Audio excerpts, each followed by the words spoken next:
Hi అండి, hello, ఎలా ఉన్నారండి? బాగున్నారా? ఇవాళ అయితే పొద్దున్నే లేచి అయితే కరువు పనికి కరువు పనికి వచ్చిన తర్వాత అన్నమయ్య తినేసి కొంచెం వాతావరణం చల్లగా ఉందని ముందు నీళ్ళు పోయడానికి వెళ్ళాము. దొండ మొక్కలు ఏంటి ముడుచుకుపోయి అసలు ఎదగట్లేదు.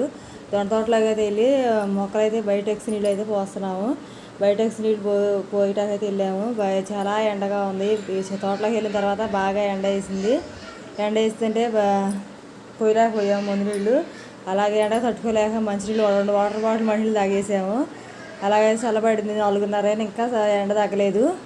అలాగే ముందు నీళ్ళు పోస్తున్నాము. మీ ఊర్లో ఎలా ఉంది వాతావరణం? కామెంట్ చేయండి ఫ్రెండ్స్. అలాగే మా ఛానల్ సబ్స్క్రైబ్ చేసుకోండి. ఇంకా డ్రమ్ సహానికి ఉన్నాయి ముందు నీళ్ళు అయితే పోస్తున్నాము. ఎండ అయితే ఏమాత్రం తగ్గలేదు. కాసేపు కూర్చున్నాము చెట్టు కింద, అయినా సరే ఎండ తగ్గలేదు. ఇక ఎండ తగ్గదులేని 5:30 అయింది టైం. 5:30 అయితే ముందు నీళ్ళు పోస్తూనే ఉన్నాము అయిపోయిందాకా. మీ ఊర్లో కూడా ఎండలు ఎలాగ వేస్తున్నాయా? బాగా ఉక్కపోతాయి, ఎండలు బాగా వేస్తున్నాయి. దొండ మొక్కలు కూడా చనిపోతున్నాయి అసలు ఎగ్గి తట్టుకోలేక. పేపర్ వేసాం కదా, ఎండకు చాలా మొక్కలు చనిపోయాయి. అందుకే బయటెక్కి నీళ్ళు పోస్తున్నాము. మీ ఊర్లో కూడా ఎండలు ఎలా వేస్తున్నాయి కామెంట్ చేయండి ఫ్రెండ్స్. బాయ్. సబ్స్క్రైబ్ చేసుకోవచ్చు కదా.